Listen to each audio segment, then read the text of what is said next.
নমস্কার বন্ধুরা, আমি এসেছি আমার বরকে খাবার দিতে। কিন্তু শুধু তো বর খেলে আমার পাশে বসে থাকতে ভালো লাগবে না, তাই জন্য আমি আমার জন্য খাবার নিয়ে এসেছি। অ্যাকচুয়ালি এটা শুধু আমার নয়, এর মধ্যে দিয়ে কিছুটা আমার বরকেও আমি দেবো, যে এখন খাবার খাচ্ছে। আমার জন্য আর কি বসেছিল অনেকক্ষণ ধরে, তো 2টো বেজে গেছে, আজকে আমার দেরি হয়ে গেছে আসতে। তবু ঠিক আছে, কোনো ব্যাপার না। একটু দেরি হলে কি হয়েছে, আমরাও তো অনেক সময় দেরি করে খাই, তাই না? জানো তো, সত্যি কথা বলতে দিন দিন হ্যাঁ ঠিক বলা ঠিক। হয় আর কি। হ্যাঁ, বরের নাম আর নিজের কাম, মানে বরকে দেবো বলে নিজেই আগে খেতে শুরু করে। হ্যাঁ, তোমাকে তো দেবো, হ্যাঁ, আমাকে তো দেবে 2 পিস, কিন্তু দেখো আর বাকিটা তো সব খাবে তুমি।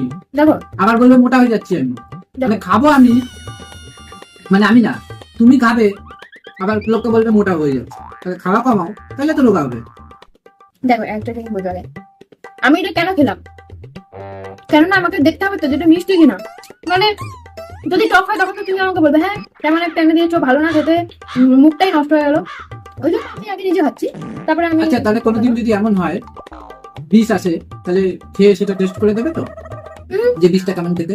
কেন বোতলের গায়ে তো লেখা থাকবে ওটা বিষ, তাহলে আমি আবার খেয়ে টেস্ট করবো কেন?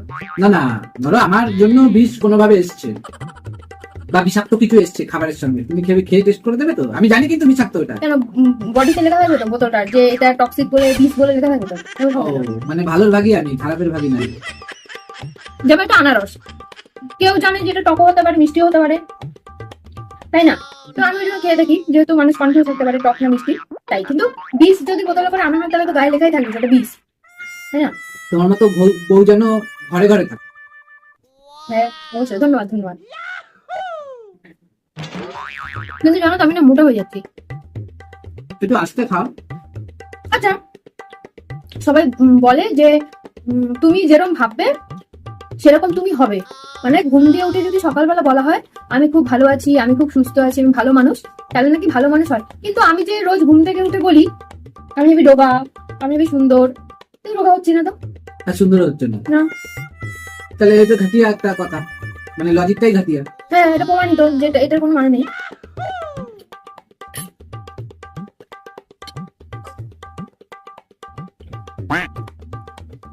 কি ভালো খেতে। দেখো কি বলতো, মোটা হওয়াটা না অনেক কষ্টের, অনেক খেয়ে খেয়ে মোটা হতে হয়, বুঝলে? রোগা হওয়াটা কষ্টের না।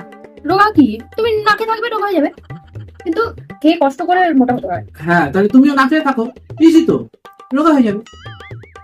ওই না খেয়ে থাকতে ভালো লাগে না সবসময় না। মানে আমি খেতে কিন্তু চাই না, আমার দাঁত দুটো শুধু বলে কি কিছু একটা কামড়াই, কিছু একটা কামড়াই। তাহলে আমি খেতে চাই না। একটা কাজ করতে পারো তো, অনেক গাছপালা আছে তো, কামড়াতে পারো তো, এই যে পাট খেয়ে, ওগুলো অনেক শক্ত, কচু বাগান নরম আছে। প্রচুর চুল করে মুখ। হ্যাঁ, তেঁতুল দেবো আমি। হম, না তেঁতুল দিলে হবে না, ওটা অ্যাসিড, আমার পেট খারাপ হয়ে যাবে। আমি খেতে যাই না, সত্যি বলছি। শুধু দাঁত দুটোর জন্য আমাকে খেতে হয়, মানে ও সবসময় ভাবে একটু তাহলে চালা। একটা কাজ করো, চলো ডেন্টিস্টের কাছে, হ্যাঁ? আমার দাঁতগুলো তুলি দিই। তাহলে আর খেতে ইচ্ছে করবে না। তাহলে আমাকে দেখতে বাজে লাগবে। কি বাবা, কতগুলো খেয়ে গেলাম। না না, থাকা খাও না। মানে তুমি কি এমন হলো বলো তো, তুমি হাঁকবেও না আর পথ ছাড়বে না। হয় ভাই হাগো, না পথটা ছাড়ো, আমি হাঁকতে বসি।